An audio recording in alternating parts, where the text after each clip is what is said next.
Ce matin, bien sûr, notre Dieu qui nous aime toujours et qui ne se lasse pas de nous conduire, de nous délivrer, de nous faire du bien, et donc en envoyant sa parole, car la Bible dit « Il envoya sa parole et sa parole les guérit ». Il a toujours un message, une parole, une directive pour toi. Et ce matin, donc, j'ai intitulé ce message « La restitution des biens spirituels », puisque nous sommes dans ce grand programme que Dieu veut voir réussi dans ta vie. C'est Dieu qui est le maître des temps et des circonstances. Il y a un temps pour tout, dit le Seigneur. Mais il ne faut pas rater ce temps. Et il ne faut pas rater le contenu de ce temps. Il ne faut pas passer à côté de ce temps. Parce que Dieu t'a défini le caractère de ce temps. Et nous voyons bien la nécessité de cette restitution. Car nous voyons le pillage qui se continue. Nous voyons, par exemple, comment, avec cette pandémie de la Covid-19, nous voyons comment notre génération est désemparée.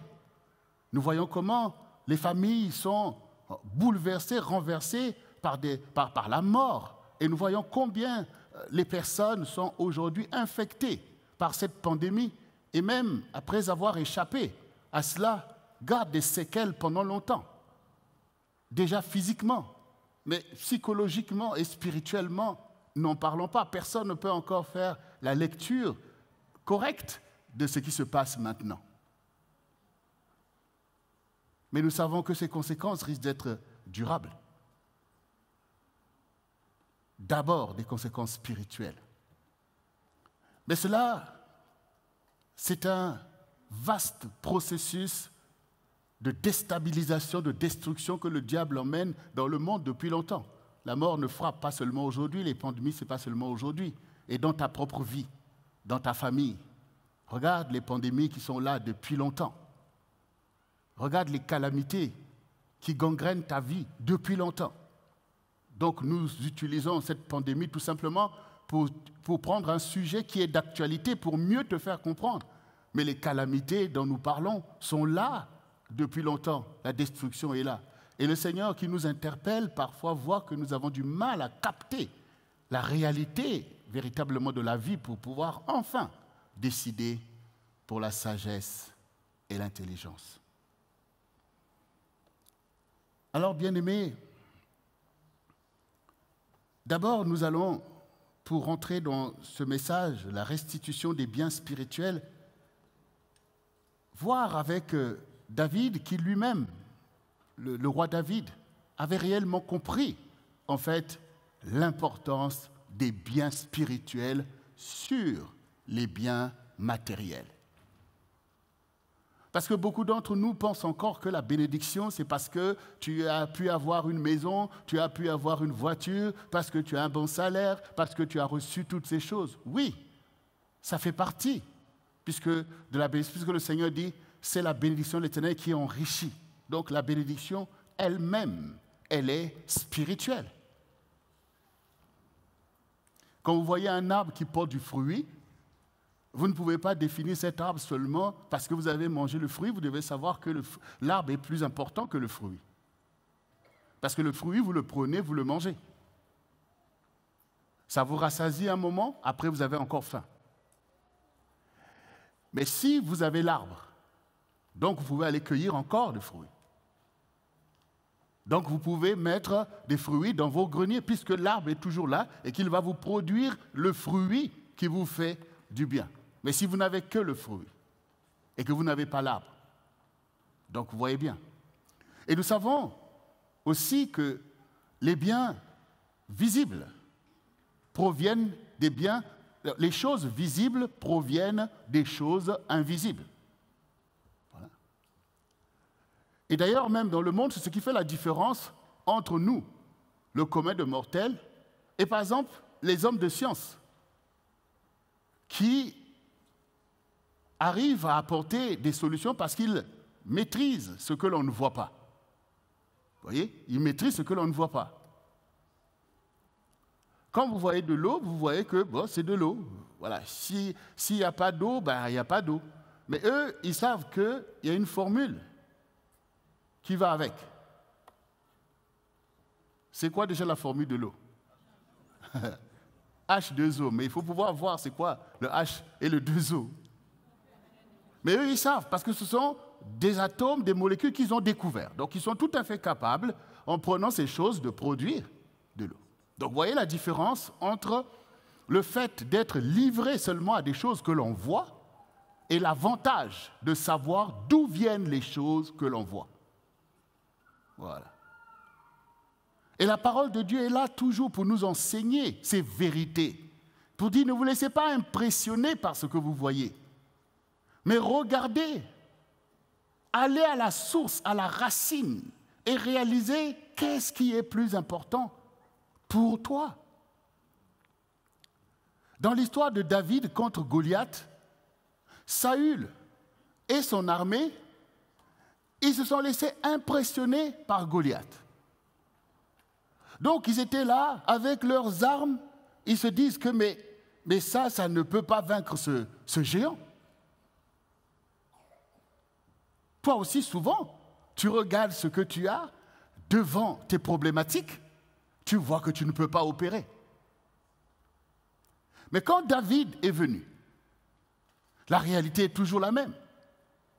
David même, Saül lui a donné ses armes. Il a dit, mais toi-même, au fond de lui, il dit, toi-même, tu n'as pas pu gagner avec ces armes, tu veux me les donner pourquoi? Ça me charge inutilement. Parce qu'il discernait les armes spirituelles que Saül ne pouvait pas voir.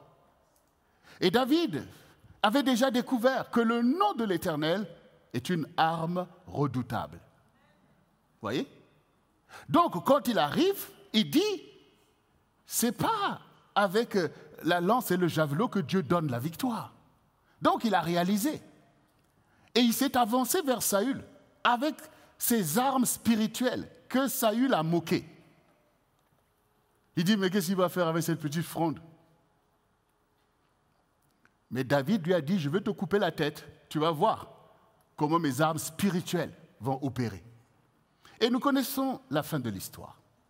Donc ça nous aide à bien comprendre le sujet que Dieu nous donne maintenant. Parce que c'est très important de comprendre en fait déjà le sujet, la problématique que Dieu pose pour ne pas rater le message lui-même.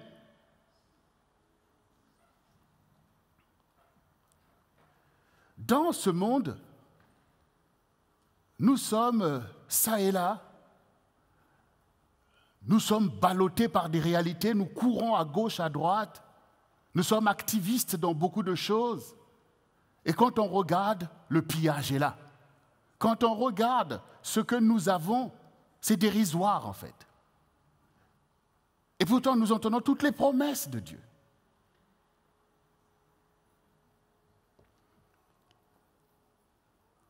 Dans le psaume 84, le verset 11, verset 13, il est dit « Mieux vaut un jour dans tes parvis que 1000 ailleurs. Je préfère me tenir sur le seuil de la maison de mon Dieu plutôt que d'habiter sous la tente de la méchanceté. Car l'Éternel Dieu est un soleil et un bouclier. L'Éternel donne la grâce et la gloire. Il ne refuse aucun bien à ceux qui marchent dans l'intégrité. L'Éternel des armées, heureux l'homme qui se confie en toi. » David sait que sur cette terre, beaucoup de choses peuvent nous attirer. Il y a des palais, il y a des endroits pour faire la fête, il y a des boîtes de nuit, il y a plein de choses auxquelles au quotidien on peut se sentir bien. D'ailleurs, quand tu fais du tourisme, tu vas visiter les choses qui existent, tu vas au château de Versailles, tu te sens bien, tu te sens même érudit de tout ça, on t'explique des choses. Et David, en tant que roi, il sait ces choses.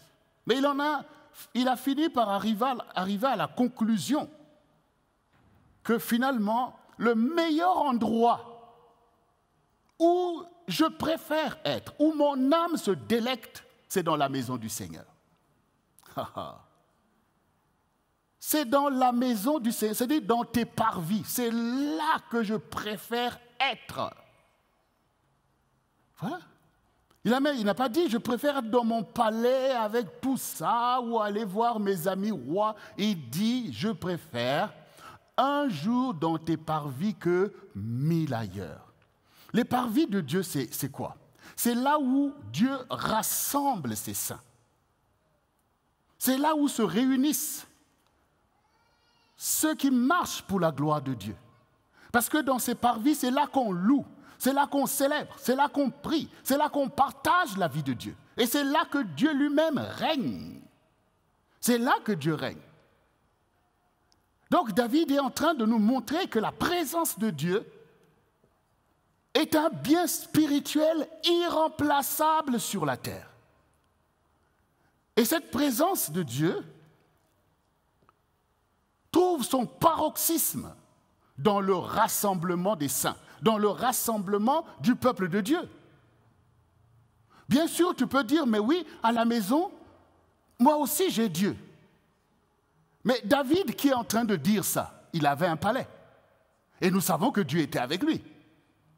Mais il réalise lui-même que dans tes parvis, là où tu rassembles ton peuple, il y a une onction qui dépasse tout ce que je peux vouloir vivre ou contempler ailleurs.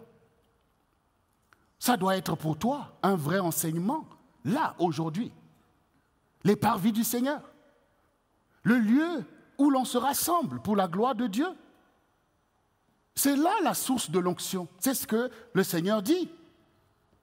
L'huile qui coule sur la tête de Aaron, qui descend, qui mouille la barbe et tout le corps, qu'il est bon pour des frères de demeurer ensemble. C'est ça. C'est là le lieu de l'enrichissement. C'est là le lieu où Dieu prend plaisir à libérer en fait sa bénédiction. Pourquoi? Parce que, mais il faut réaliser en fait l'enjeu des royaumes sur la terre. Il faut réaliser l'enjeu. Qu'est-ce que Dieu fait? C'est d'être le maître de l'histoire. C'est d'accomplir sa parole sur la terre. Mais s'il n'a pas un peuple, comment peut-il lutter contre les royaumes qui font prévaloir d'autres dieux? Vous voyez? Au quotidien, même aujourd'hui, on le voit. On voit le mépris et même la désertion de pas mal d'enfants de Dieu par rapport à ce fait qui est au contraire la puissance du peuple de Dieu et la puissance de l'Église qui est le rassemblement des saints. Mais parce que quand les saints se rassemblent, c'est-à-dire ceux qui vivent pour Dieu, donc ils seront formés, ils vont devenir comme un seul homme. Et c'est comme ça qu'ils peuvent déployer la bannière de Dieu. Ben oui, parce que sinon, chaque royaume élève sa bannière. Mais s'il n'y a pas un peuple qui élève la bannière de Dieu, comment donc Dieu règne au milieu de cette génération? Et on voit bien l'émiettement du peuple de Dieu. Par le travail que le diable fait, en fait, de vouloir écarter les gens du rassemblement que Dieu a créé par des ministères qu'il a établis pour déployer sa bannière en partant dans la séduction où chacun devient son propre pasteur, son propre ceci, et créer une zizanie terrible au milieu du peuple de Dieu. Parce que c'est ça que fait l'esprit du monde. C'est l'individualisme. Vous voyez? Mais les enjeux de l'évangile, c'est quoi? C'est quoi? Qu'est-ce que Jésus veut là maintenant? Est-ce que ce n'est pas sauver les âmes? Mais comment il sauve les âmes si son royaume est exsangue? Vous avez vu des gens qui veulent aller dans des trucs bizarres, des trucs sans intérêt? Vous voyez? Donc, un jour dans tes parvis vaut mieux que 1000 ailleurs. Et pour chacun de vous qui êtes là, vous savez vous-même. Bien sûr, on est dans ce temps où la liberté et toutes ces choses. Donc chacun est remis à sa liberté. Tu fais tes propres choix. pour fixer ta vie à des choses que tu penses que c'est essentiel. Il n'y a personne ici que l'on va envoyer, je ne sais pas, une équipe pour aller te chercher dans ta maison. On voit bien qu'on évolue tous dans cette liberté. Mais oui, mais la parole est là, elle résonne. Chacun doit faire des bons choix. Il doit être capable de faire le choix d'être le peuple de Dieu. Et le peuple de Dieu, c'est celui qui marche à l'accomplissement de sa volonté. Et ça, ce n'est pas une histoire de chacun de son côté vainement. C'est une histoire de rassemblement pour l'intérêt du royaume. C'est ce que Jésus dit. Cherchez premièrement le royaume et la justice. Un royaume, ce n'est pas pour une personne. Ce n'est pas pour une famille. C'est pour un peuple rassemblé, puisque c'est un royaume. Puisque c'est un royaume. Donc quand Jésus dit cherchez premièrement le royaume, ça veut dire que c'est une bénédiction fondamentale pour nous que de trouver ce royaume qui, enfin, va dispenser la justice pour chacun de nous. Parce que le système de pillage du diable, il faut réaliser comment il opère. C'est par l'isolement. On voit bien comment l'esprit de Python travaille. Quand vous regardez maintenant, au jour d'aujourd'hui, des documentaires animaliers, il y en a plein sur Internet. Quand vous passez, il y a toujours des trucs avec des serpents, de ceci, de cela. On en a même un peu assez de ça. Mais ce serpent-là, qui est l'esprit de Python, on voit bien comment il attrape ces bêtes. Donc, il isole, il enroule, et puis il détruit. Parce que devant le challenge de former le peuple de Dieu, c'est-à-dire de créer des liens spirituels, ce qui appelle qu'il faut y travailler, c'est pas simple. Déjà que vous regardez déjà dans ta propre famille. Regardez l'état de l'unité de la famille déjà. Oui. C'est-à-dire qu'avec les oppressions qui sont dans cette génération, même dans une famille, c'est déjà des électrons libres. Bon. Maintenant, pour créer le peuple de Dieu dont je parle et créer des vrais liens spirituels, comme la Bible, comme disent les enfants, c'est comme un seul homme, on s'est levé devant le Seigneur. Mais ça, il faut pouvoir y travailler. Or, le diable travaille à fossoyer. Tout le travail qui est fait pour enseigner, pour que chacun change de caractère, pour créer cette fusion nécessaire à l'émergence d'un peuple pour conquérir, en fait, la gloire de Dieu. Donc on voit bien que le diable travaille en profondeur à venir piller les biens spirituels, à venir piller le royaume, à venir piller les choses, en fait, qui ont fait la force de certaines générations. Donc il faut que tu réalises déjà, parce que le Seigneur dit dans sa parole que là où il manque de vision, le peuple est sans frein. Sans frein. Vous imaginez les voitures, qu'aucune voiture n'a de frein? Vous imaginez en fait? On ne pourra même pas compter les morts. Et je peux vous dire que spirituellement parlant, que des morts au milieu des enfants de Dieu. Parce que sans frein. Chacun comme il entend, chacun comme il pense, chacun ceci, chacun cela. Vous voyez? Donc nous réalisons avec David ce matin que non, nous voulons les parvis du Seigneur. Et les parvis, c'est là où tout le peuple de Dieu est appelé à se rassembler et à se réjouir. Parce que dans les parvis, il y a des réjouissances. La joie du Seigneur est ma force. Ça se passe dans les parvis. Voilà, c'est ce qui est dit. Entre dans les portes, j'entre dans les parvis, avec des louanges, devant toi me voici. C'est un peuple qui dit ça. C'est un peuple qui dit.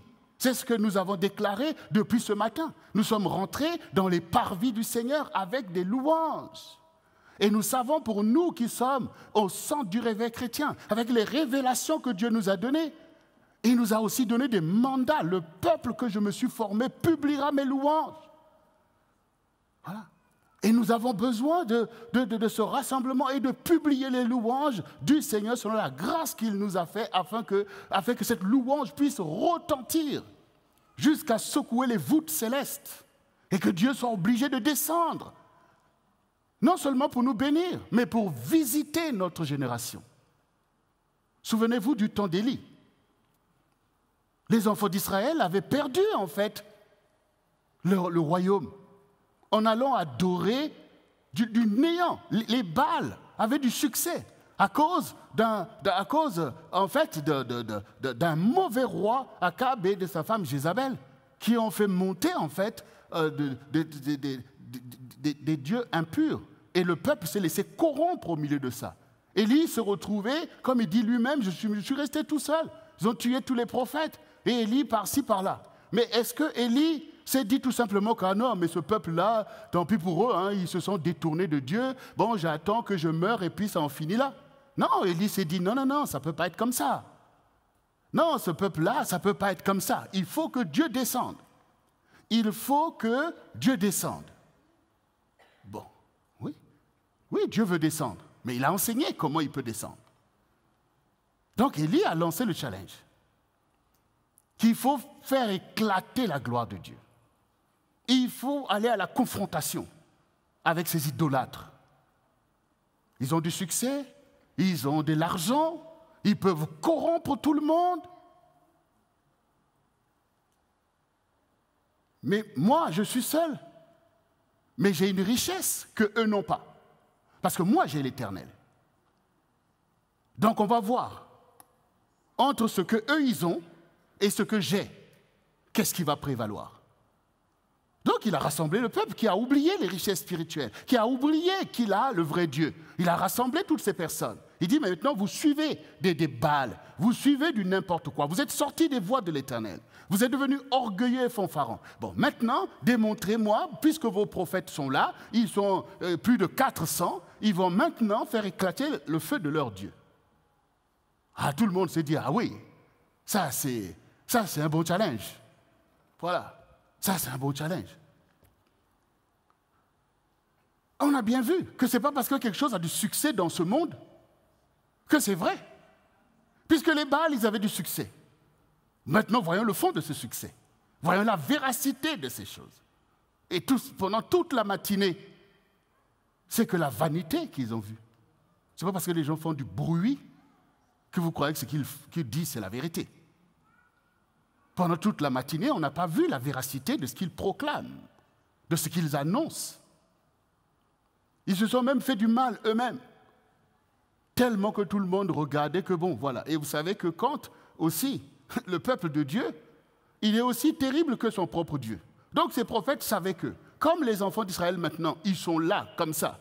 Vous voyez, quand Dieu rassemble son peuple selon les tribus, quand il rassemble les enfants d'Israël selon les tribus, là, ça devient grave. Donc ils savent qu'on est venu pour voir, mais on ne va pas laisser le mensonge s'échapper aujourd'hui. Donc ils étaient obligés de dire, mais Baal agit, sinon on est mort. Pourvu qu'il soit Dieu. C'est là d'aller croire dans des choses vaines. Oui, dans des choses vaines. Toi aussi, tu crois dans des choses que tu sais toi-même que c'est vain. Mais bon, là, c'est la mode, c'est comme ça, c'est ma tradition, c'est ma culture, c'est ceci, c'est cela. Mais quand, maintenant, Élie s'est levé, il a dit, Seigneur, que l'on sache aujourd'hui que tu es Dieu en Israël. Voilà. Que ce peuple sache qu'il a le vrai Dieu et que ce n'est pas rien d'avoir Dieu. Donc que l'on sache que ces équations, que ça soit clair, que ceux qui ont Dieu sont ceux qui sont bénis et ceux qui ont le vrai pouvoir. Donc que l'on sache ces choses. Et que l'on sache aussi que je suis ton serviteur. Parce qu'un serviteur qui est fidèle à son maître, il engage son Dieu. Voilà, tu es son serviteur. Quand nous voyons même dans le pays, il y a les pouvoirs, il y a des délégations. Quelqu'un qui est délégué pour gérer l'armée, pour gérer telle chose, il a reçu une délégation. Quand il prend des décisions, le pouvoir est engagé. Donc, Élie invoque Dieu. Réponds, Seigneur. Et le Seigneur a répondu. Et tout d'un coup, les enfants d'Israël se sont prosternés en déclarant « L'Éternel seul est Dieu ». Mais ça, on l'avait oublié là. Vous voyez? On avait oublié. Donc c'est très important pour toi aussi de réaliser que le pillage du diable vient par l'ignorance de ce que tu as, de ce que tu es. Voilà. Et la vérité, ce n'est pas toujours évident, il faut pouvoir être l'appui et la colonne de la vérité. Il y a des choses que tu sais qui sont vraies, mais ce n'est pas pour autant que tu vas t'attacher à ces choses ou les défendre. Je vous prends encore un autre exemple qui va vous parler. Avant qu'il vienne arrêter Jésus, Pierre a dit, « Maître, moi, je vais donner ma vie pour toi. Quoi? Tu vas aller dans tout là. Moi, je vais donner ma vie pour toi. » Le Seigneur a dit, « Pierre, dit, avant que le jour se lève, tu m'auras renié 3 fois avant que le coq chante. » Puis on dit, bah, attends, mais Seigneur, non. Mais il était sincère dans ce qu'il disait, en fait. Il était sincère dans ce qu'il disait parce qu'il aimait le Seigneur. Et que ce qu'il disait, ce n'était pas un mensonge. Lui, il était sincère. C'est pas, toi aussi, tu as des pensées, des sentiments, tu es sincère. Mais au-delà de cette sincérité, il y a une racine plus profonde qu'il faut aller toucher pour voir si ces choses vont tenir. Et ça dépend aussi souvent des réalités. Il y a des moments, regardez par exemple, tels que nous sommes ici, dans la présence de Dieu, au centre du réveil chrétien, c'est facile pour nous de dire « Oh Seigneur Jésus, je t'aime » et toutes ces choses. Pourquoi? Parce qu'il n'y a pas une confrontation ici. C'est facile en fait. Maintenant, Pierre, qui était forcément le plus farouche des disciples, lui, il savait répondre que tu es le Christ. Là aussi, il dit, « Maître, non, je donnerai ma vie pour toi. » Même quel disciple pouvait contester pour dire, « Pierre, non, toi, tu fais trop. » Non, tous, ils étaient dans ce côté, ils ont suivi Jésus pendant 3 ans. C'est leur maître bien-aimé. Mais sauf qu'ils ne savent pas ce qui va arriver dans quelques heures. Et quand maintenant, Pierre se retrouve à suivre Jésus, et qu'on emmène Jésus devant Caïphe et tous ces gens qui sont montés en puissance démoniaque. Et puis déjà, il voit une femme qui lui dit, « Mais toi, tu fais parmi des disciples de cet homme-là. » Là, Pierre dit, « Non, non, je ne fais pas partie de ça. » Ça veut dire que la situation est devenue très, très grave. C'est-à-dire que maintenant, Pierre voit que sa vie est directement menacée. Oui. Et nous savons toutes ces choses. Ça veut dire que toi aussi, quand tout va bien, dans les bonnes intentions, oui, alléluia, oui, Seigneur et tout. Mais quand le diable est monté avec ses agents maintenant pour menacer, ou quand maintenant défendre le nom de Jésus devient une honte pour toi. Voilà, c'est ça. Il y a des milieux où confesser le nom de Jésus, ça devient une honte pour toi. Voilà. Est-ce que, devant cette éventualité d'être honteux, devant ceux qui te jugent, est-ce que tu élèveras la bannière de Christ? Vous voyez?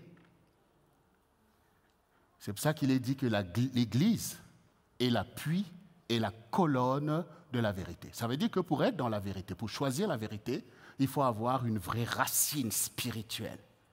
Il faut être une colonne, ça veut dire que c'est quelque chose de fort en toi. Voyez? Quelque chose de fort en toi. Voyez? Donc c'est ça les biens spirituels, c'est ça le positionnement spirituel. C'est là que tu vas aller conquérir le royaume, c'est là que tu vas aller renverser Satan parce que tu t'enrichis de ces biens spirituels, qui est le fait de reconnaître que la présence de Dieu, c'est quelque chose qui est important pour ta vie et que tu ne te vois pas en dehors de cette présence de Dieu. C'est ça en fait. Un jour dans tes parvis vaut mieux que 1000 ailleurs. Ça veut dire que je ne donnerai rien contre ta présence. Je ne donnerai rien contre ta présence. Or, on sait que le diable propose des biens matériels pour te piller les biens spirituels. Souvenez-vous, qu'est-ce qu'il a dit à Jésus? Il a proposé tous les biens matériels. Il dit, regarde les pierres, fais que ça devienne du pain. Pour te faire croire que ta bénédiction, c'est que le manger. Vous voyez toutes les choses par lesquelles il agite le monde, que le Seigneur a dit, ne vous inquiétez pas de quoi vous allez manger, de quoi vous serez vêtus, où est-ce que vous allez vous loger, parce que ce sont des choses que le diable utilise en fait pour ravir, piller les biens spirituels que tu négliges. Il a dit à Jésus, mais fais que les pierres deviennent du pain. Il dit, non, l'homme ne vivra pas de pain seulement, mais de toute parole qui sort de la bouche de Dieu. Donc il a établi que la parole de Dieu est un bien plus important que le pain. Mais ça, il faut le comprendre, c'est fort, parce que quand tu as faim, tu as faim. Hein? Ce n'est pas de la blague quand tu as faim. Mais Jésus dit que si tu manques la parole de Dieu, tu auras plus faim et plus misérable que celui qui n'a pas mangé. Voilà. Parce que les choses visibles viennent des choses invisibles. Ça veut dire que, n'oubliez pas ce que je vous ai dit au début. Si vous avez le fruit, vous allez le manger. Mais si vous n'avez pas l'arbre, vous avez mangé et vous avez faim encore. Or, si vous avez l'arbre, vous aurez encore le fruit. Donc, le Seigneur dit que Satan, tu veux m'enlever la parole. Tu veux m'enlever les choses que Dieu ordonne pour que vainement je m'attache à des choses matérielles. Non, je veux avoir l'arbre de vie. Je veux avoir la parole, la volonté de Dieu, parce que Dieu lui-même pourvoira pour mon pain, pour mon vêtement, pour mon logement. Mais combien de personnes, quand Satan te propose ces biens matériels, tu envoies balader tous les enseignements qu'on t'a donnés pour que tu restes riche spirituellement, tu dégages de la maison du Seigneur où tu es dans la présence de Dieu pour être vainement comme des païens, comme dit le Seigneur, ce sont les païens qui les cherchent. Leur vie, c'est de chercher ces biens que le diable manipule en fait pour piller les biens spirituels. Il faut que tu réalises. Si tu dis que Dieu pourvoira, si tu dis que Dieu donne le pain à celui qui a faim, donc pourquoi tu vas te laisser impressionner parce que tu as faim, que le diable commence à te blaguer avec ton pain au lieu de réaliser que non, moi je préfère avoir l'Éternel qui lui pourvoit. Voyez comment Satan est capable de t'éloigner de Dieu par le chantage.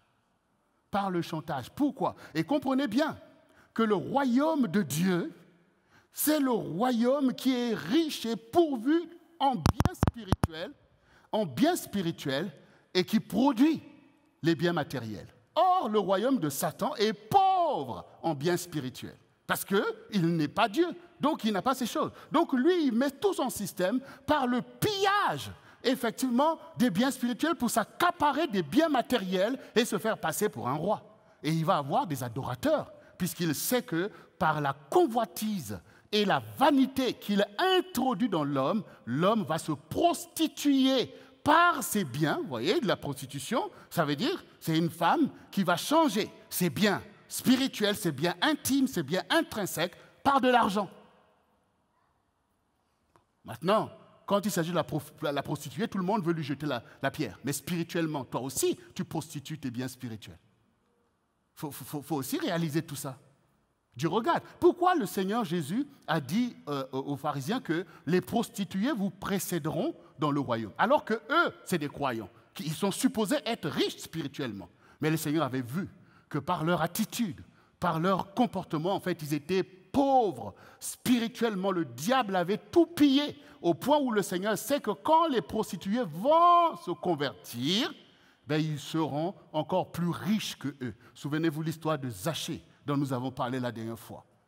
Zachée aussi, le diable l'avait manipulé pour aller s'accaparer tous les biens matériels qu'il pouvait trouver à cause de sa position. Le Seigneur a révélé à Zachée que ce que tu fais pour aller s'accaparer des biens et toutes sortes de choses, ce n'est pas à la gloire de Dieu.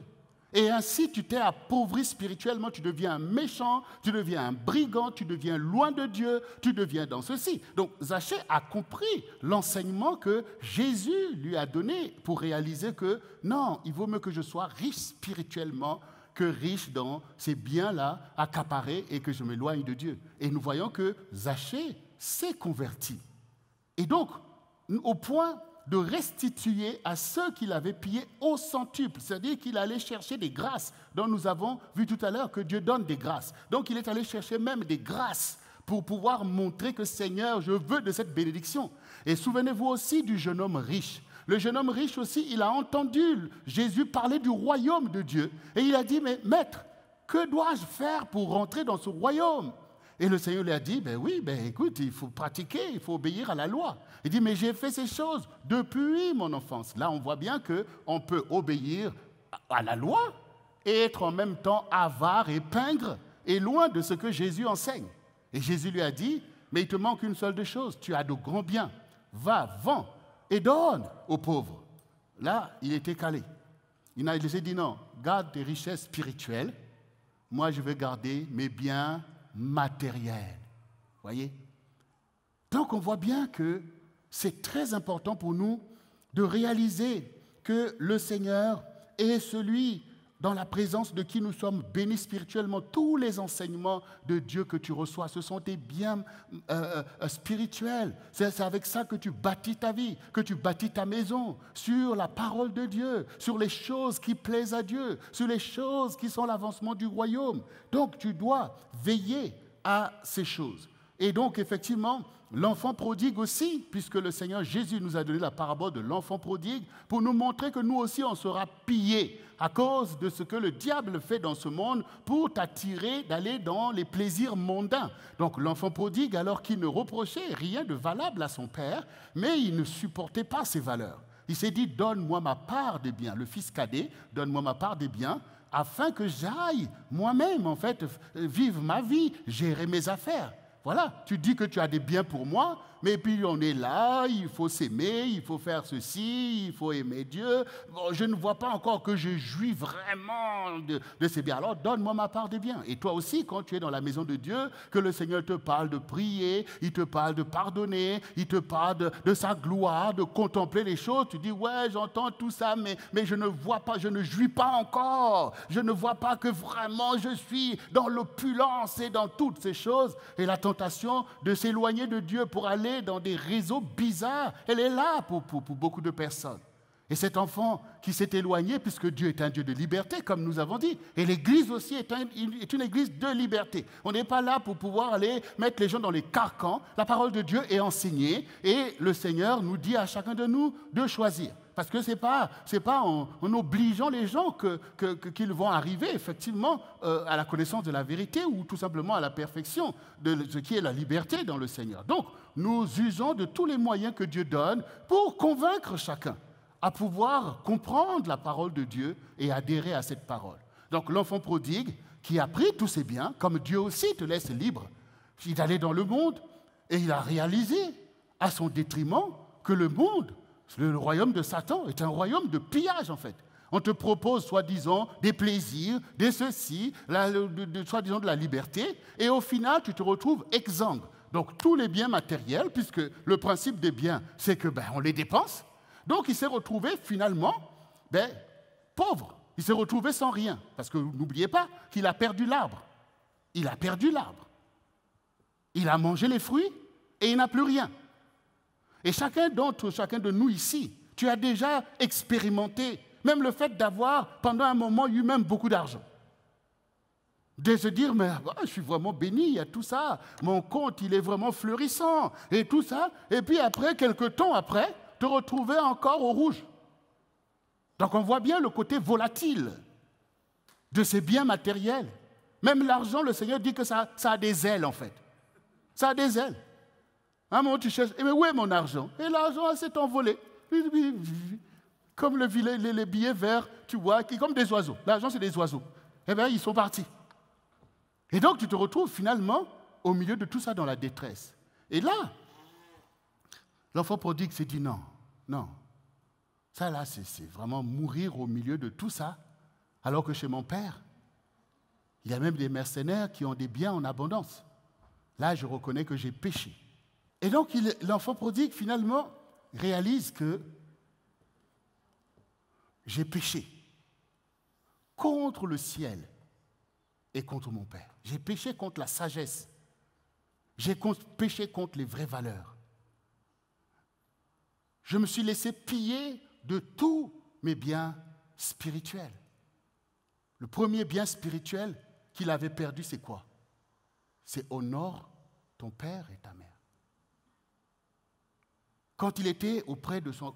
C'est bien de réaliser que mon père a un héritage pour moi. Mais est-ce que cet héritage est plus important que le fait que ton père a la joie d'avoir un fils ou une fille?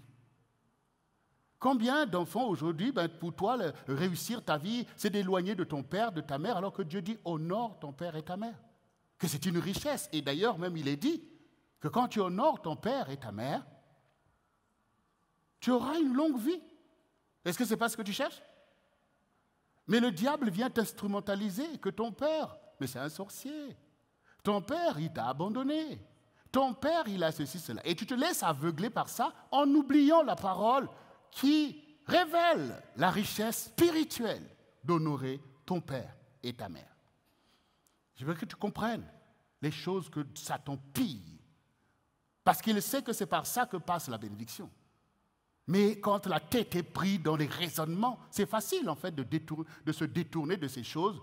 Et parce que le diable te dit, oui, tu as raison, tu as raison, tu as raison. Donc cet enfant, il réalise que non, j'ai péché. Je me suis laissé embarquer dans des réalités spirituelles préjudiciables. Il dit non, non, non, non.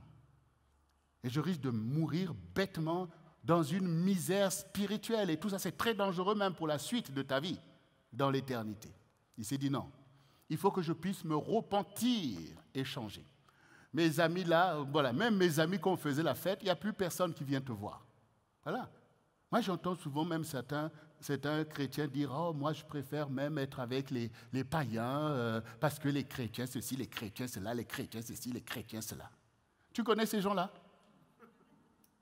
Tu connais sur quoi ils reposent l'intérêt qu'ils te manifestent?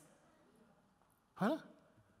Et maintenant que l'enfant prodigue n'a plus d'argent, parce que dans le monde, on sait ces choses.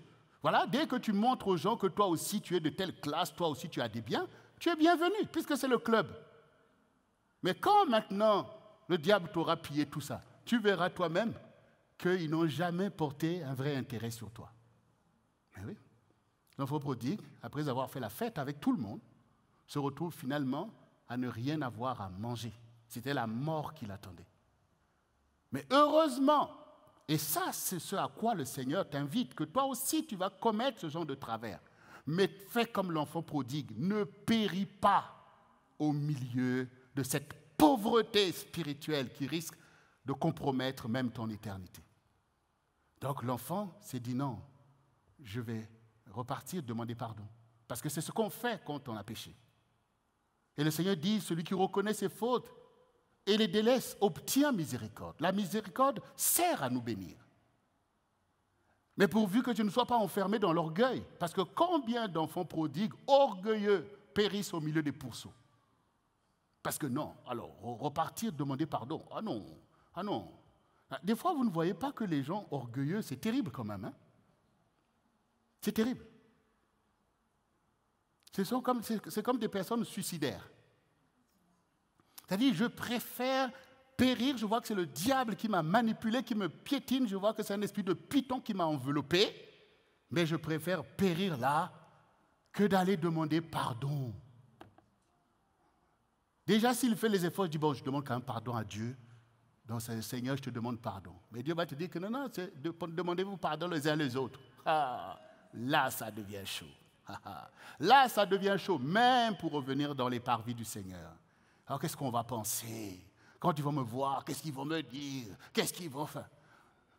Tu crois que l'évangile, c'est ce que les gens disent? C'est de ta vie qu'il s'agit. C'est de la gloire de Dieu qu'il s'agit. Tu as du courage pour faire des choses abominables et tu n'as pas de courage pour faire des bonnes choses. Tu as du courage pour t'enorgueillir. Tu n'as pas le courage de t'humilier devant Dieu et devant la vérité. Voyez, bien-aimés. Et il faut que le pillage cesse. Et cet enfant est revenu et a parlé à son père. Il dit, Père, je reconnais, J'ai péché contre le ciel et contre toi. La motivation que j'ai eue pour demander mes biens ne venait pas de Dieu. J'ai péché. Je ne suis plus digne, je ne suis pas venu parce que, du coup, je te dis, donne-moi encore de l'argent. Parce qu'il y en a qui font comme ça. Hein. Tu es dans la dèche et tu reviens pour te dire, maman, est-ce que tu peux encore me financer mes péchés? Papa, est-ce qu'il y a encore? Mais non, reviens dans tes biens spirituels.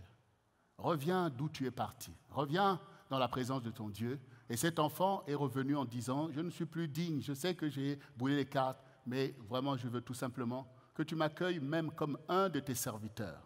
Voilà, aujourd'hui, je veux servir Dieu. Avant, je ne voulais pas, mais là, je vais servir. Là, quel que soit ce que tu vas me dire de faire, je vais le faire. Parce qu'avant, quand on te dit fais telle chose, ah, moi, non, je ne peux pas faire ça, moi, je suis un grand ceci, cela et tout. Là, il est prêt. Et puis, comme les biens spirituels sont intarissables, donc, il était étonné de voir qu'il a encore des biens spirituels. Et ces biens spirituels qu'il avait encore, c'est quoi? C'était l'amour de son Père. C'est la compassion de son Dieu. Donc, et tout d'un coup, il a été délivré de toute sa misère. C'est-à-dire que la richesse spirituelle te délivre de la pauvreté matérielle. Puisque tout d'un coup, le Père a dit, attendez, mon fils que voici, il était mort. Allez, enlevez-lui ses vêtements sales, qui sont le signe de ta crise, de sa crise économique, sociale et financière. Il dit, enlevez-moi tout ça, mettez-lui la belle robe, parce que dans les biens spirituels, ça génère des biens matériels. Donc, ce n'est pas une belle robe qui va manquer, qui incarne ce que tu es spirituellement. Donc, il a été revêtu. Et boum, l'alliance. Désormais, comme il a dit que je suis désolé, que je veux te servir, alors l'alliance de son père peut venir à son doigt. Ça devient fidèle. Alors, on fait la fête. Quelqu'un qui est riche spirituellement, il va manquer de veau gras pour qu'on fasse la fête. On se réjouit des biens spirituels. Cet enfant qui est revenu, le père a retrouvé son fils, alors on va faire la fête. Et quand le fils aîné est venu, il était étonné. Il s'est dit, mais c'est quoi cette justice? Mais il a mangé ses biens. Il a offensé Dieu et mon père. Et c'est pour lui qu'on fait la fête. Et il est là bien revêtu. Mais il a fait toutes ces choses, mais il a réalisé la valeur des biens spirituels. Et il est revenu vers les biens spirituels. Mais toi qui es resté dans cet environnement, fais attention, toi. Parce que certainement, toi aussi, il y a déjà quelque chose qui n'est pas conforme aux choses dans lesquelles tu es. Tu es là avec ton père, tu commences à juger ton père. Donc ça veut dire que toi aussi, tu es déjà un peu en désaccord avec les biens spirituels. Tu n'as peut-être pas le courage d'aller. Mais toi aussi, vu ton jugement, toi aussi tu ne comprends pas Dieu. Tu ne comprends pas Dieu. Tu ne comprends pas Dieu. La volonté de Dieu, c'est que son peuple soit riche spirituellement. Ce que Dieu veut, c'est que nous soyons la lumière du monde et le sel de la terre. Si maintenant Dieu nous envoie pour aller éclairer ceux qui sont dans les ténèbres, à plus forte raison pour Dieu de ramener celui qui était dans la lumière, qui est parti dans les ténèbres, pour le ramener à sa place. Souvenez-vous ce que Paul a dit au sujet de l'olivier franc et de l'olivier sauvage. Il expliquait que oui, les enfants d'Israël ont désobéi. Et la grâce est venue vers nous. Mais faites attention, il ne faut pas s'enorgueillir par rapport à ça. Parce que si Dieu a été capable de prendre les branches de l'olivier sauvage pour les greffer à l'olivier franc, à plus forte raison, c'est beaucoup plus facile pour lui de reprendre les branches de l'olivier et de les ramener sur leur base. On comprend ces choses. Donc là, on voit bien que Dieu est celui qui désire ramener ses enfants dans leur héritage spirituel. Et donc, il ne faut pas faire comme l'enfant prodigue. Il ne faut pas que quand tu vois quelqu'un qui s'était éloigné dommageablement du peuple de Dieu, de l'Église du Seigneur, revenir à sa place par la grâce de Dieu, tu ne peux pas le critiquer. Tu ne peux pas le juger. Pourquoi? Parce qu'il vient d'obéir à la même parole que toi tu obéis. Dans cette parole, il est bien dit que celui qui reconnaît ses fautes et les délaisse obtient miséricorde. Si maintenant, comme l'enfant prodigue, l'aîné de l'enfant prodigue, tu ensuite te lèves pour dire non, mais plus celui-là, donc tu juges la parole de Dieu. Tu trouves que cette parole qui dit que celui qui reconnaît ses fautes et les délaisse obtient miséricorde, tu juges que cette parole n'est pas juste. Voyez? Donc il faut faire attention. Il faut faire attention. Nous devons au contraire veiller que l'héritage du Seigneur ne soit pas dispersé par des choses inconsidérées. Mais chacun peut se tromper. Mais ce qui importe, c'est la fin de quelque chose. La fin de quelque chose. Parce que si l'enfant prodigue avait péri au milieu de ça, il n'y avait plus rien à faire. Mais par la grâce de Dieu, la lucidité est revenue. Donc, bien-aimés, nous voyons au travers de tout cela qu'il est important pour nous de prendre conscience aujourd'hui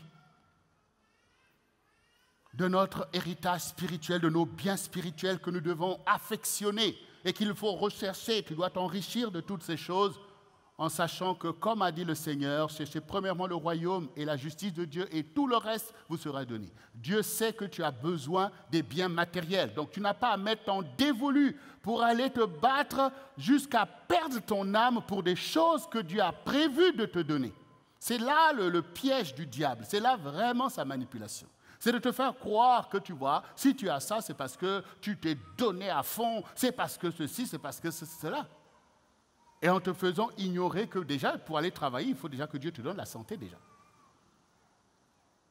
Oui. Donc si le Seigneur te dit, cherche premièrement le royaume. Et le royaume, c'est un royaume spirituel en fait. C'est un royaume spirituel. Voilà. Quand nous sommes ici en France, quand tu es là en France, que Dieu te dit, cherche premièrement le royaume. Tu vas maintenant te dire que le Seigneur m'a dit, cherche premièrement le royaume. Tu prends la carte du monde pour voir où est-ce qu'il y a une terre inhabitée pour que j'aille bâtir le royaume. C'est un royaume spirituel. C'est-à-dire que cherche d'abord à mobiliser les biens spirituels qui permettent à Dieu de régner. C'est ça. Les choses que Dieu nous enseigne, de nous aimer les uns les autres, de prier les uns pour les autres. C'est de ça qu'il s'agit, c'est ça le royaume. Mon juste marchera par la foi. S'ils sont détournés, je ne lui prends pas plaisir. C'est ça les enjeux. Mais quand on ne prie pas pour ces choses, quand on n'affectionne pas ces choses, qu'est-ce qui se passe? On s'en détourne et c'est l'incrédulité qui vient. Et l'incrédulité, c'est le royaume de Satan. C'est le royaume de Satan. Et Dieu déteste les incrédules. Parce qu'avec l'incrédule, il va faire quoi? Puisque tu es toujours en train de contester avec Dieu. Comment tu vas le louer en vérité, l'honorer, même l'adorer en vérité? Donc il a dit, mon juste marchera par la foi. S'il s'en détourne, mon âme n'y prend pas plaisir. C'est pour ça que j'ai parlé de détester. C'est-à-dire, mon âme ne prend pas plaisir. L'âme de Dieu ne prend pas plaisir en toi si tu te détournes de la foi. Parce que c'est par la foi que Dieu fait avancer son royaume sur la terre. Si David n'avait pas la foi, alors que Saül était défaillant, si David n'avait pas la foi de croire ce que Dieu lui disait, de croire même qu'il est roi à la place de Saül, donc le royaume allait être détruit. Le royaume allait être détruit. Parce que David allait dire, mais je suis qu'un enfant, comme avait dit Jérémie. Je ne suis qu'un enfant.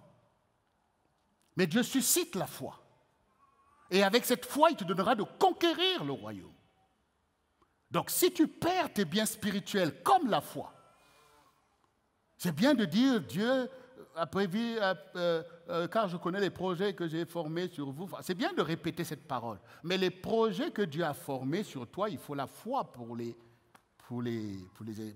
réaliser en fait. Ce sont des projets de foi. Voyez, bien-aimés. Donc, nous, au contraire, nous allons ensemble réaliser que la restitution dont a parlé le Seigneur, c'est d'abord la restitution de nos biens spirituels. Ça, c'est tout un programme, tout un chapitre à comprendre, mais bien spirituel. Parce qu'on voit, on va aller dans les détails. Parce que le programme de restitution, il faut que chacun le comprenne. Il ne faut pas que ce temps-là passe comme ça et puis tu es toujours là. Non. Dieu veut véritablement accomplir une grande restitution et beaucoup sont déjà en train de cueillir les fruits de cette restitution parce qu'ils ont appliqué leur esprit à comprendre ces choses. Comment un réveil va venir dans notre génération si Dieu n'est pas capable d'avoir un peuple riche spirituellement? Riche spirituellement. Toujours David, dans le psaume 143, du verset 9 au verset 12, dit « Délivre-moi de mes ennemis, ô Éternel, auprès de toi je cherche un refuge. Enseigne-moi à faire ta volonté, car tu es mon Dieu. Que ton bon esprit me conduise sur la voie droite. À cause de ton nom éternel, rends-moi la vie. Dans ta justice, retire mon âme de la détresse. Dans ta bonté, anéantis mes ennemis et fais périr tous les oppresseurs de mon âme, car je suis ton serviteur. » Ici, il est important de réaliser que David cherche à faire la volonté de Dieu. Enseigne-moi à faire ta volonté. Il faut que tu réalises au quotidien que tu as besoin de demander à Dieu des choses fondamentales. David sait que l'homme doit faire la volonté de Dieu et que Satan est venu détourner l'humanité de la soumission à la volonté de Dieu. Donc, il sait ce qui s'est passé dans le jardin d'Éden. Donc, si maintenant Adam et Ève se sont retrouvés à ne pas pouvoir faire la volonté de Dieu, il sait que c'est par les attaques du diable. Donc, maintenant que tu as la grâce d'avoir Dieu, qu'est-ce que David va demander? Est-ce que David va demander, Seigneur, fais ma volonté, permets que telle chose que je veux s'accomplisse? Il dit non, non, non, non. Enseigne-moi à faire ta volonté. Combien de personnes marchaient vraiment avec le Seigneur? En toute chose, tu cherches d'abord de voir si c'est la volonté de Dieu. Tu étais dans ça et tu as écouté des gens qui ne se sanctifient pas pour te dire, mais oui, mais regarde, ça t'as rien, tout un tas de choses. Et puis toi aussi maintenant, tu as appris à faire sans Dieu. Voilà. Pour toi, la volonté de Dieu, ce n'est pas ce que tu cherches. Tu es jeune, c'est seulement moi, Seigneur, ceci, je veux ceci, je veux ceci, je veux ceci, je veux ceci. Apprends-moi à faire ta volonté. Parce que tout est parfait dans la volonté de Dieu. Comment tu penses que tu vas faire la volonté de Dieu et que tu ne sois pas béni? D'ailleurs, même les choses que tu demandes à Dieu, ça veut dire que tu veux que Dieu puisse manifester sa volonté dedans. Mais qui va faire cette volonté? Regardez, on peut voir aujourd'hui que quelqu'un va prier, un homme va prier, une femme va prier, par exemple, pour dire « Oh Seigneur, vraiment, fais-moi grâce, Seigneur, vraiment, je veux me marier. Seigneur, agis, Seigneur, dispose ceci, dispose. » Bon, Dieu te dit « Ben oui, ok, c'est ma volonté, de toute façon, va te marier. » La femme, oui, va te marier. Mais quand on arrive dans le mariage, c'est là que tout va se passer. Si on est dans le fait de faire la volonté de Dieu, les choses vont bien se passer. On le sait. Mais si chacun veut faire sa volonté dans le couple, on sait aussi ce qui va se passer. Malheureusement, même dans les familles chrétiennes, on voit le spectacle, la désolation, le pillage systématique que le diable opère pour détruire des familles, pour détruire des couples.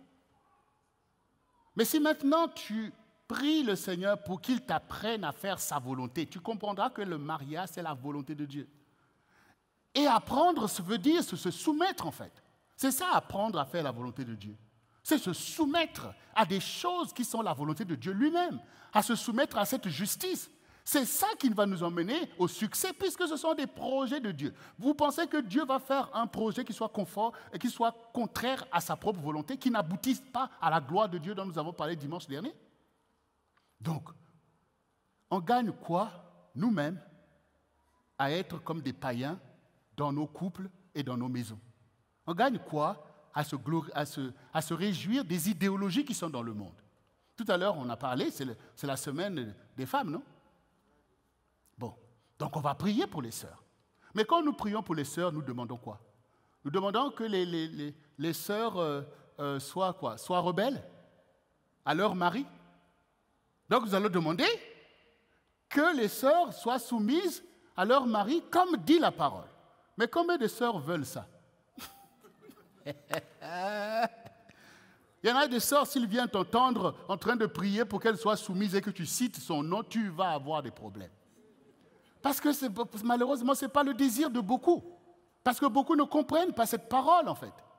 Beaucoup ne comprennent pas cette parole. De la même manière, les hommes. Combien des hommes désirent qu'on prie pour eux pour qu'ils puissent aimer leurs femmes comme Christ a aimé l'Église? Combien veulent ça? Il n'y a pas beaucoup, hein? Je suis bien placé pour le dire. Or, c'est ça ce qui manque. C'est ça la bénédiction qui manque, en fait. Où Satan vient tourner les pensées. Tu es là dans tes raisonnements, loin de la volonté de Dieu. Donc, on voit bien, ce peuple que Dieu rassemble, ce peuple fort, pour éclairer une génération, a besoin de revenir à la volonté de Dieu. Oui, chacun de nous se soumet à Dieu. Est-ce que l'homme, quand le Seigneur dit que l'homme est le chef de la femme, ça veut dire quoi en fait? Ça veut dire quoi? Voilà. Est-ce que Dieu maintenant est en train de dire ces choses pour faire de l'homme qu'il soit une malédiction pour la femme? Dieu demande à l'homme de se soumettre là à des choses. Parce que quand le Seigneur dit l'homme quittera son père et sa mère et s'attachera à sa femme, il faut que l'homme se soumette à ça. Donc, s'attacher, être chef, c'est que si tu veux régner, sois agis dans ta maison. Parce que dans le règne que le diable emmène à l'homme, c'est d'aller par-ci, par-là. Hein. Voyez? L'homme est libre, quoi. Si elle n'écoute pas, bon voilà, on remplace. On voit bien d'où mène le fait de ne pas se soumettre à la parole de Dieu. Tout le monde doit se soumettre. Et dans ce royaume où tout le monde est soumis à la volonté de Dieu, le peuple est béni parce que c'est la volonté de Dieu qui est de nous bénir. Qu'est-ce qu'on gagne dans la confrontation que le diable emmène? Regardez l'état de notre génération. C'est une génération exsangue. Et si vous ne voyez pas dans le climat que nous voyons, nous sommes là, tranquilles, comme si tout va bien. Mais vous sentez vous-même dans l'air que quelque chose de bizarre peut nous arriver. Oui, il y a quelques mois qui savaient qu'on va avoir une pandémie comme ça. Voilà. Vous sentez vous-même que le climat est délétère. Vous voyez? Donc spirituellement, il y a des choses qui se passent en fait. Il y a des choses qui se passent. Et surtout quand vous voyez que du côté du Moyen-Orient, d'Israël, ça commence à brûler comme ça, le Seigneur dit que celui qui lise fasse attention. Ce n'est pas le moment d'être pauvre spirituellement. Ce n'est pas le moment de continuer dans la vanité. C'est le moment de revenir à la richesse spirituelle du peuple de Dieu. Vous savez, c'est quoi le plus grand événement qui attend l'humanité là devant nous? C'est l'enlèvement de l'Église. Mais ça, est-ce que tu y penses? Est-ce que tu y penses? Vous savez, quand l'enlèvement va arriver, tu ne pourras rien emmener avec toi. Tu ne pourras rien emmener. Même si tu as fait des affaires, que tu as des milliards, c'est le système qui va en bénéficier. Eh oui. C'est le système qui va en bénéficier. Mais peu importe. Tout ça, ça va être détruit. Tout ça, ça va être détruit. Tout ça, ça va être détruit. Parce que tout ça, ça va être détruit. Même la terre sur laquelle tu te tiens, tout ça, ça va être détruit. Quand Dieu va se lever, ça va être détruit. Donc, ne t'attache pas à ces choses. Mais attache-toi au bien spirituel pour échapper à tout ça.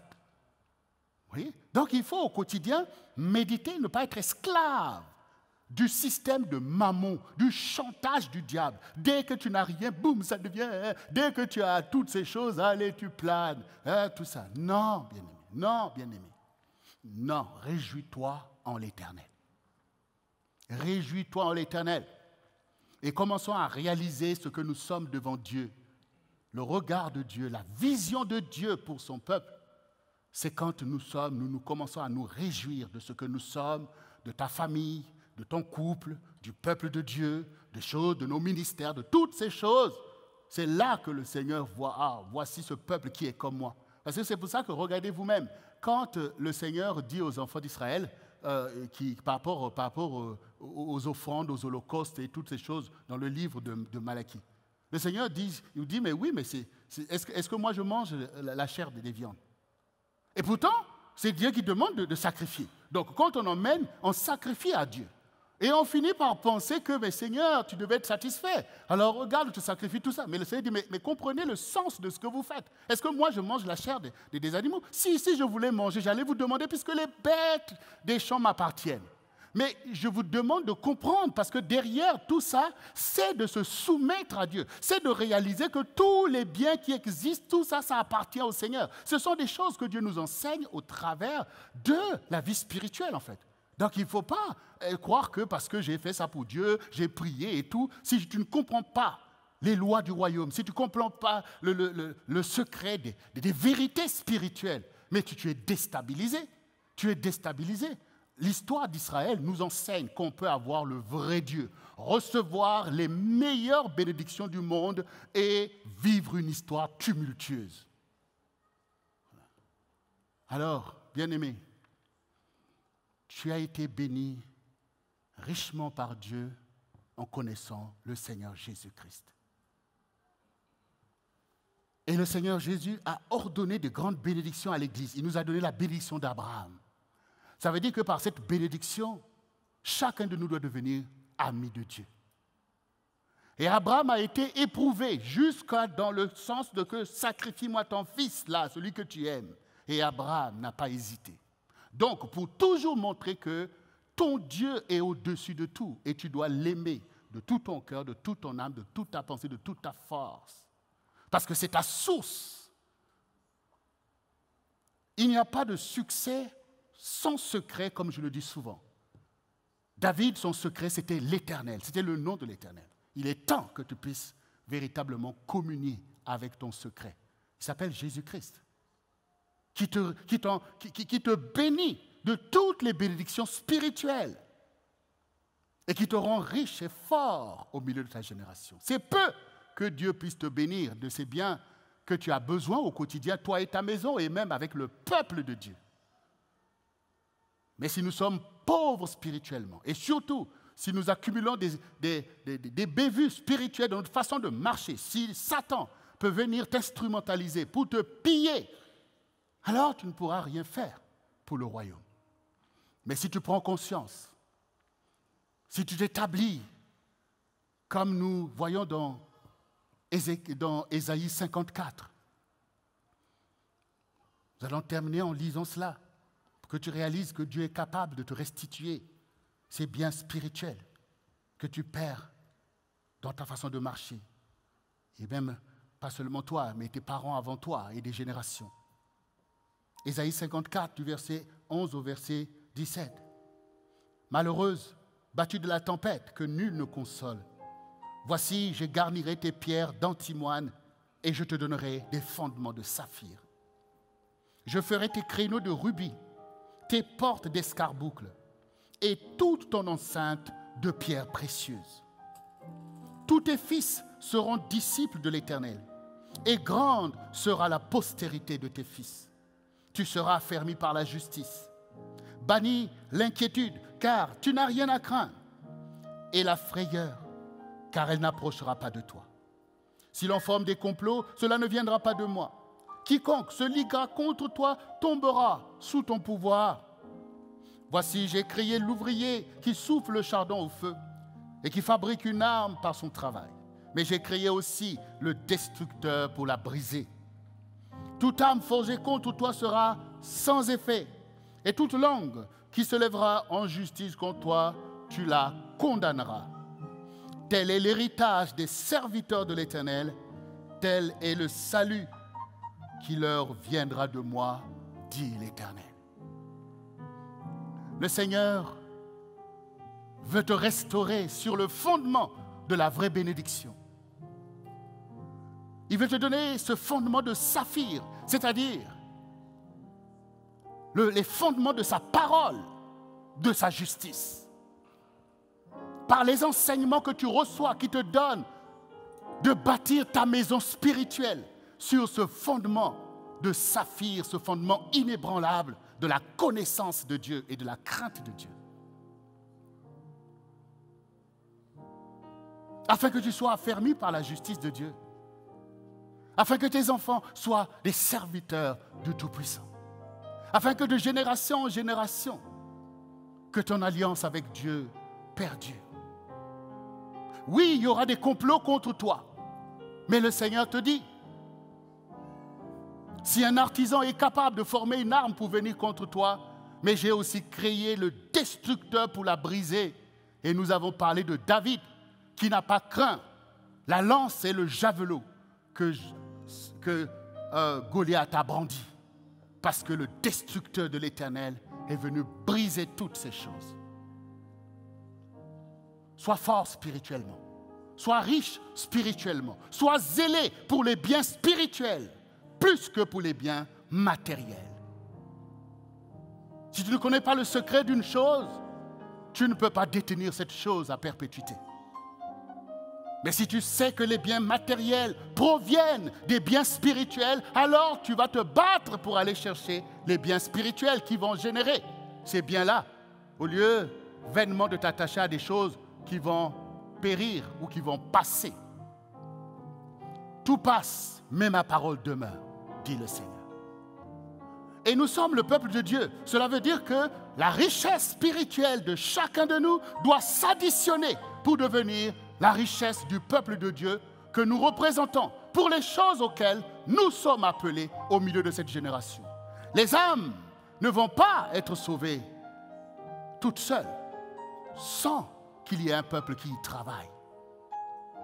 Et cette justice dont parle le Seigneur, ce n'est pas du chacun pour soi, car le Seigneur dit les plus forts soutiennent les plus faibles.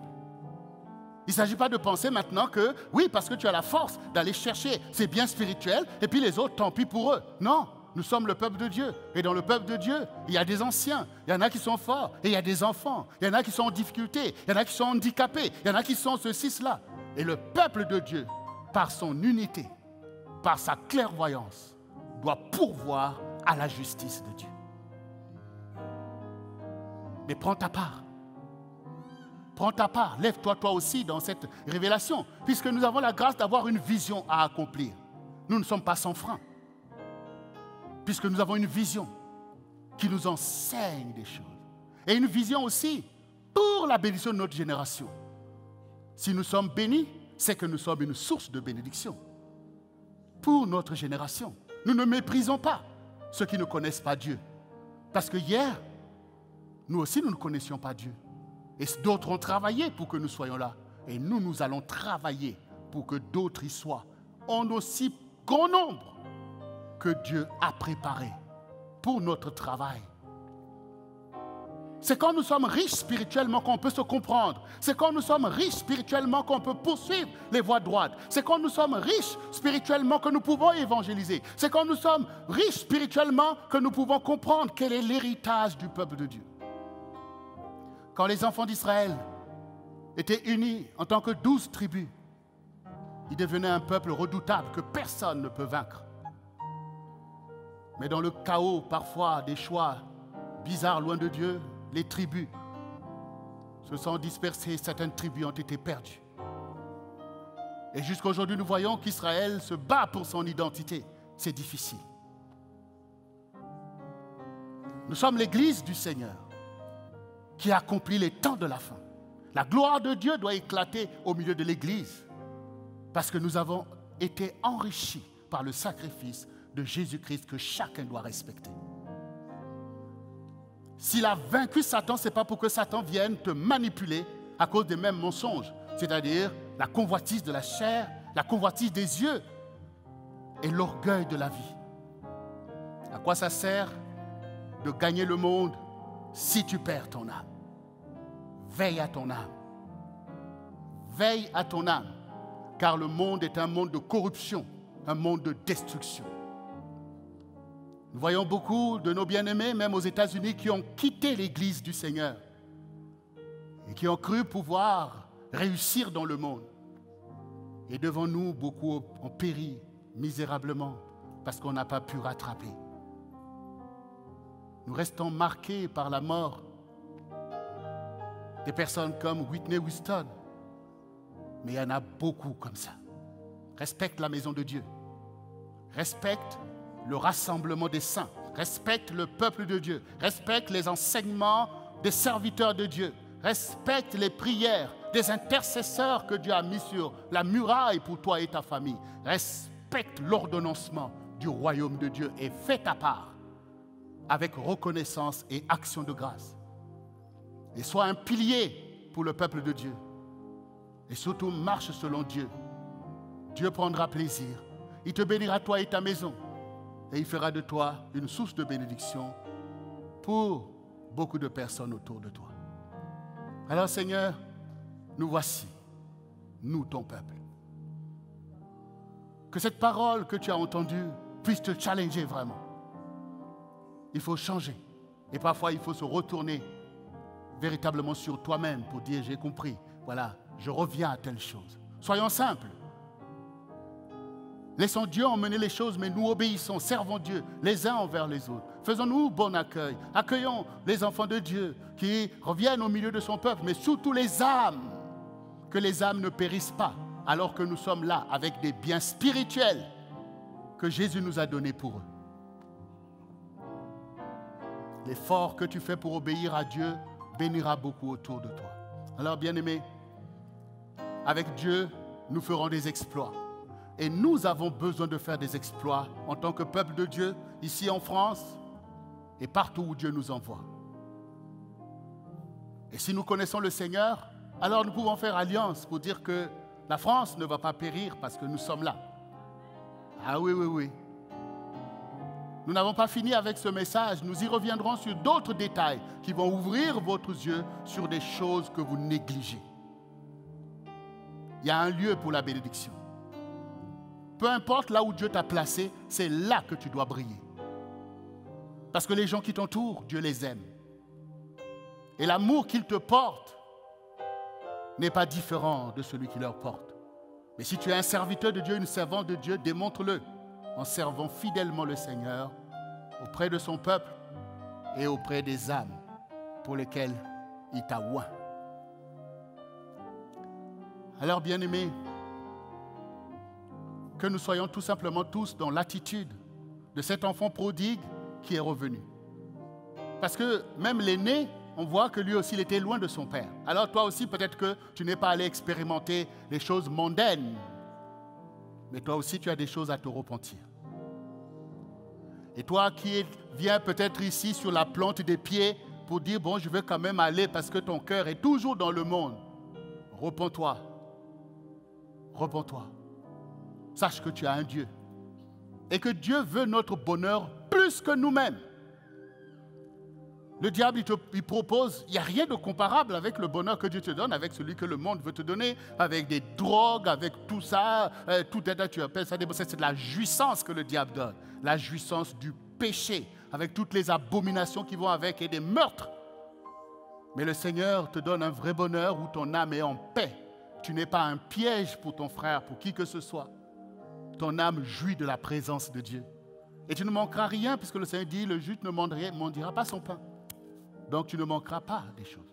Alors sors des mensonges du diable, sors de l'esprit du monde, sors des philosophies du monde, reviens à l'évangile. Reviens à l'évangile, il ne manque rien de la parole de Dieu. Au contraire, même les hommes de science, ils lisent ce livre pour aller trouver des petits secrets et puis aller se faire voir, enfin se pavaner, je veux dire. Toi, reviens à l'évangile, c'est-à-dire l'évangile de Jésus-Christ. Il ne manque rien à ce que Jésus-Christ a déclaré à l'humanité. Il ne manque rien. Tout est là.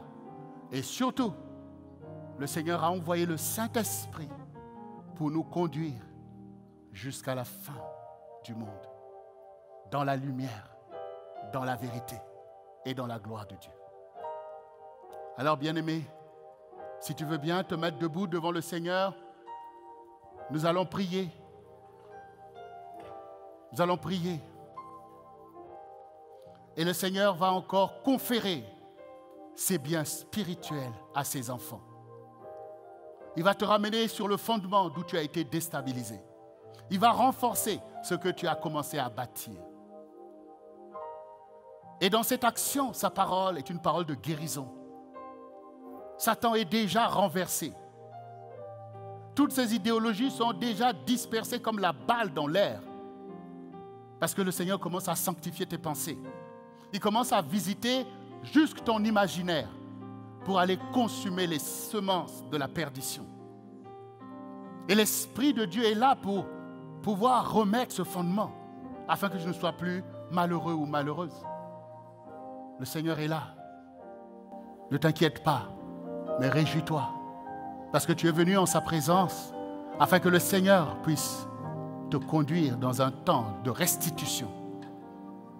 Restitution. Alors, toi qui es ici et vous qui nous suivez à la maison, répète après moi. Seigneur Jésus, me voici devant toi, car tu es mon Dieu.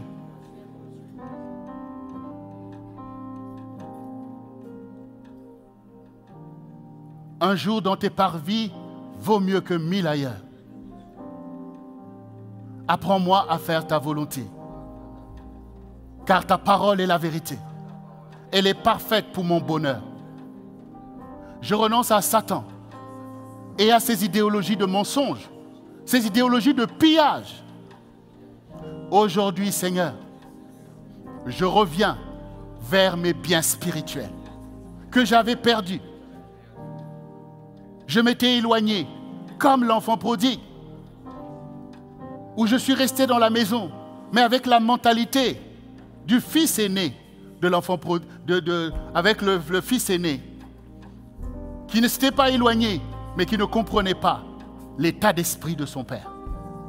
Alors aujourd'hui, je veux me repentir, Seigneur. Je veux sortir de la vanité des réalités qui m'entourent. Je veux sortir de la vanité des richesses de ce monde. Car je reconnais aujourd'hui que ce sont les richesses spirituelles qui sont plus importantes pour ma vie. Afin que mon âme soit bénie. Afin que mon âme ne soit pas déstabilisée par les réalités de l'histoire. Je reviens à toi, Seigneur. Je reviens à ta paix. Je reviens à ton amour. Je reviens à la connaissance de Dieu. Saint-Esprit, conduis-moi, Seigneur, dans la restitution de mes biens spirituels, les biens que tu as gagnés à la croix de Golgotha, afin que je sois riche, comme Abraham était riche, comme Isaac était riche, comme Jacob était riche, comme Israël est riche. Des biens spirituels, des biens de Dieu.